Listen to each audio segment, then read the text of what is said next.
The most infamous and deadly of the camps was at a place called Shark Island. Shark Island was established for the express purpose of killing people.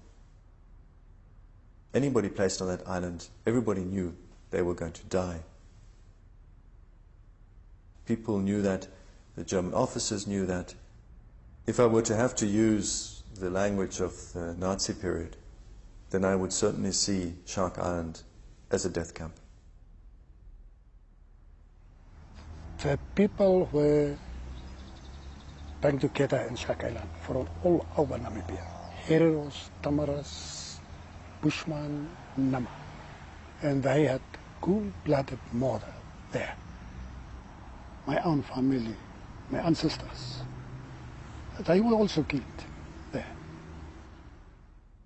In this desolate place, on the southern edge of Africa, 3,500 people were exterminated with the speed and efficiency that was to become the hallmark of 20th century slaughter.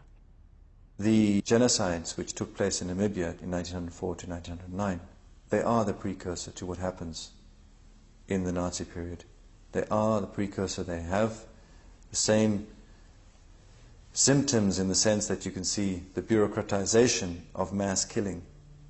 And this, for me, is the central thing. It's not just killing for killing. No. It's a combination between killing and bureaucracy. Today, Shark Island is a campsite for tourists.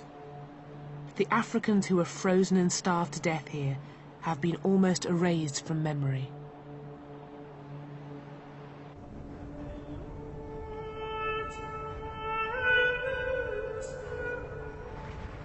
But a century after the Namibian genocide, the true horror of what happened on Shark Island is beginning to re-emerge.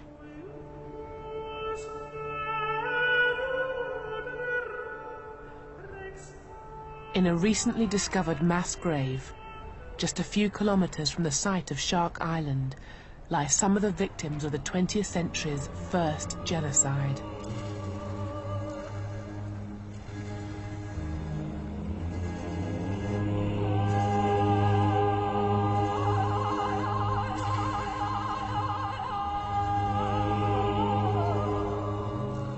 Other victims were denied even the meager dignity of a mass grave. They became the raw material of racial science.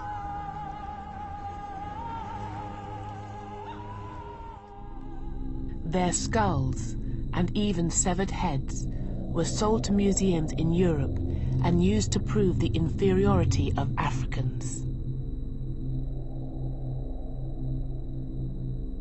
The trade in skulls was so accepted that it was even depicted on a postcard.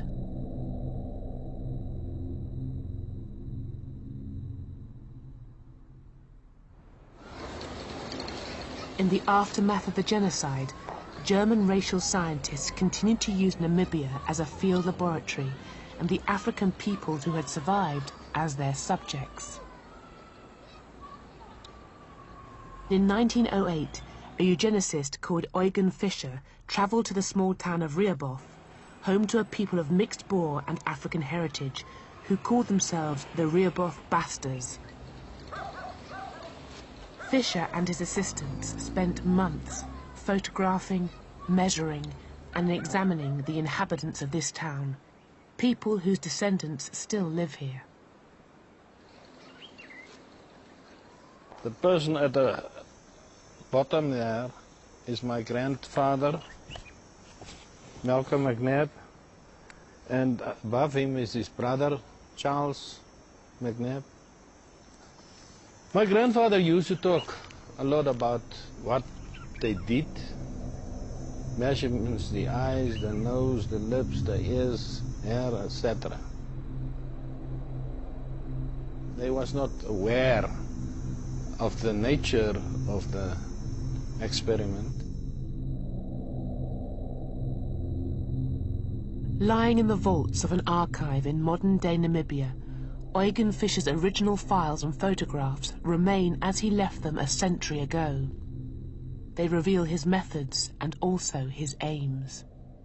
Here Eugen Fischer has lined the different pictures up next to each other to try to trace very specific facial features like the eyes or the noses. And the reason he's done this is to try to show how very specific African facial features like high cheekbones and the drawn-out eyes that represent the African genes are very prominent and become more prominent through the generations.